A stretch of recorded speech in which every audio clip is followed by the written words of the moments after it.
Hello, dear viewers, and welcome to a new episode of Games and Names. Our sport for this episode is the sport of rowing, and our featured star is Dina Adil. So let's get to know more about the sport of rowing in the upcoming minutes of Games and Names. I used to bite my tongue and hold my breath, scared to rock the boat and make a mess. Rowing, often referred to as crew in the US, is a sport whose origins reach back to ancient Egyptian times. Ever since the earliest recorded references to rowing, the sporting element has been present. An Egyptian funerary inscription of 1430 BC records that the warrior Amenhotep II, or Amenophis II, was also renowned for his feats of oarsmanship. In the Aeneid, Virgil mentions rowing forming part of the funeral games arranged by Aeneas in honor of his father. In the 13th century, rowing involves propelling a boat, racing shell, on water using oars. By pushing against the water with an oar, a force is generated to move the boat. The sport can be either recreational for enjoyment or fitness, or competitive when athletes race against each other in boats. There are a number of different boat classes in which athletes compete, ranging from an individual shell called a single scull to an 8-person shell with a coxswain called a coxed 8. Modern rowing as a competitive sport can be traced to the early 10th century, when races were held between professional watermen on the River Thames in London, United Kingdom. Often prizes were offered by the London Guilds and livery companies. Amateur competition began towards the end of the 19th century with the arrival of boat clubs at the British public schools of Eton College, Shrewsbury School and Westminster School. Similarly, clubs were formed at the University of Oxford, with a race held between Brasenose College and Jesus College in 1815. At the University of Cambridge, the first recorded races were in 1827. The International Rowing Federation, Fédération Internationale des Sociétés d'Aviron, abbreviated FISA, is responsible for international governing of rowing, and it was founded in 1892 to provide regulation at a time when the sport was gaining popularity. Rowing is one of the oldest Olympic sports, though it was on the program for the 1896 Games. Racing did not take place due to bad weather, but male rowers have competed since 1900. Women's rowing was added to the Olympic program in 1976. Today, only 14 boat classes race at the Olympics. Each year, the World Rowing Championships is staged by FISA, with 22 boat classes raced. In Olympic years, only the non-Olympic boat classes are raced at the World Championships. The European Rowing Championships are held annually, along with the 3 World Rowing Cups, in which each event earns a number of points for a country towards the World Cup title. Since 2008, rowing has also been competed at the Paralympic Games. Hi, my name is Dina Adil. I'm 30 years old. Currently, I'm a rower. I practice rowing and which is sculling and sweeping. They are the 2 types of rowing. It's not a very long history. I just joined at the beginning of December. I'm actually a swimmer, but I was interested in doing something very close to nature and enjoying, I've seen people rowing while I'm sitting in some cafe, and I was like, why not? So last December I joined here, and it was very nice. I was very challenged at the beginning, but it's been a nice ride so far, 3 months almost. I still swim, but swimming is a bit boring than rowing, because it's for 2 hours. I'm talking to ceramics, I'm looking down there talking to some ceramics. But in rowing, I'm more in touch with nature. There is a team, which is much better. One of the main specifics of rowing that I like is being a part of a team. A good player, I think it's more of the team spirit. There are, of course, physical characteristics of a good player, which you need to have very high intensity effort, or exert a very high intensity effort. but a good player on the boat, I think it's mainly working with a team, because we're 4 different people. Sometimes we're 8 different people. We have different pace, different energy. So it's mainly learning how to sync with others and have what is it? Like being nice when someone is weaker than you, and like having a much calmer spirit.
We start, sometimes some people start with the rowing machine, like it's not on it's on land, it's not in the water, but mainly on the boat. We start by warming up. We do like some slower movements, and then we do some drills. Sometimes we split the boat into twos and twos until we're able to sync all 4 together.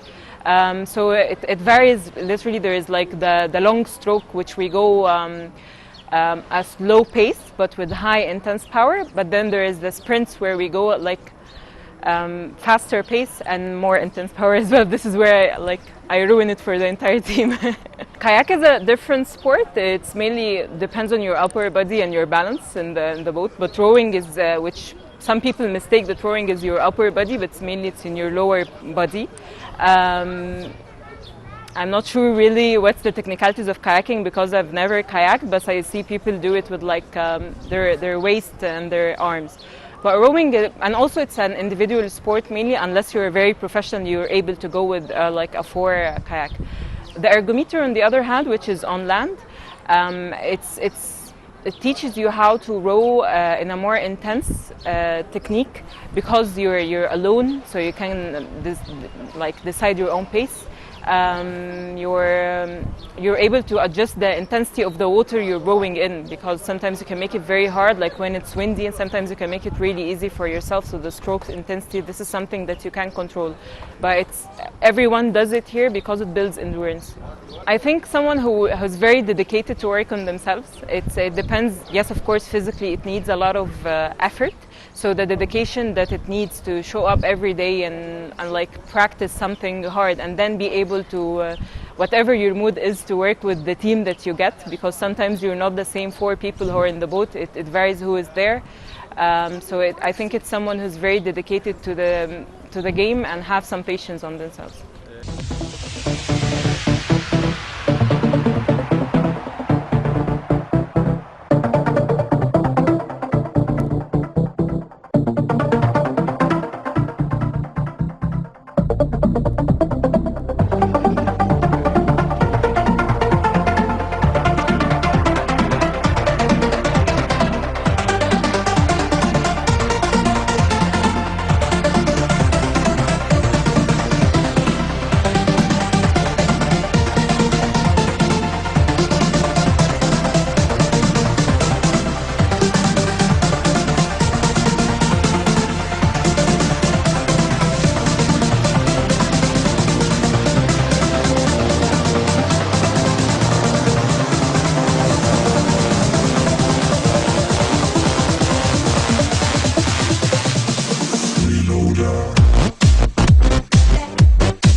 Well, I had a friend who used to row. I mean, like my decision to start rowing right now is mainly because, as I've told you, I was just sitting up there and I've seen people in the rowing, like rowing in the water. So I didn't know anything about rowing until that moment. But then when I joined here, Cairo, I've seen a lot of champions, Egyptian champions, and people who rank on the world, but we don't know about them. So basically, everyone here, really, one of the coaches inspire me because girls or boys, everyone is very strong, very dedicated, and they have this amazing team spirit. I think it needs some advertising or PR, mainly because people need to know about it. We just don't know. It's a very interesting sport. It builds endurance. It has team spirit. It's exactly like football if you want to do it, except it's less intense and less violent. Or actually, it's the same intensity, but it's just people don't know it. It's more fun. You're with the water. We get to see new places. I remember this time when we went to row in Maniel. It was very charming. We've seen like old buildings. So I think some people need to hear about it. People need to consider it as a sport because we just don't know about it. And I mean, some exposure would be great from the television, of course. Mainly the captain decides which one sits where. But in the boat there are like a quatre boat, or the one that has 4 players. There's the first one, which is the stroker. The stroker decides the pace of the entire boat. And then there is number 2. Number 2's job is basically to know the stroke pace and take it to the other team, because we all look at each other's backs. We don't look at like the first one. Everyone looks at the person or the back of the person sitting in front of them. So number 2 transfers the stroke to the rest of the team. Number 3 keeps mainly, I think, the balance or like help with number 4 pushing the boat, because rowing, you know, we go backwards. It's not like kayak. We row backwards. So number 4 pushes the entire boat. Is like the driver of the boat itself.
Gender difference, of course, men would be much stronger just for the physical characteristics, but with women it's pretty much the same. The competitions are the same. It's just mainly how we're created, just the only difference. But people, they train the same, they work out the same, everything is exactly the same except just the gender thing.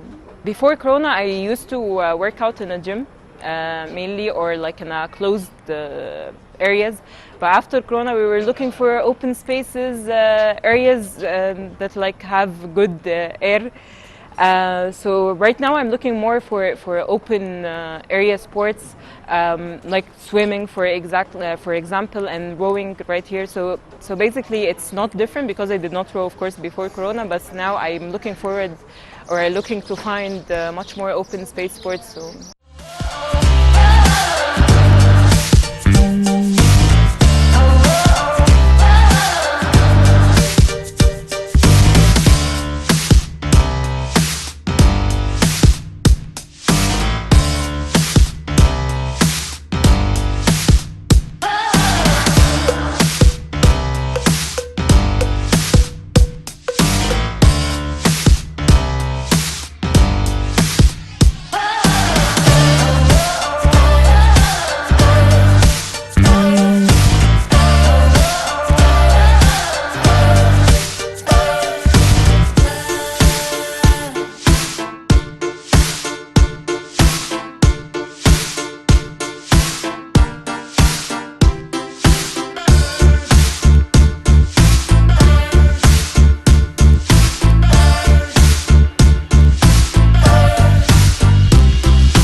don't give up on yourself really quickly, because I almost did that.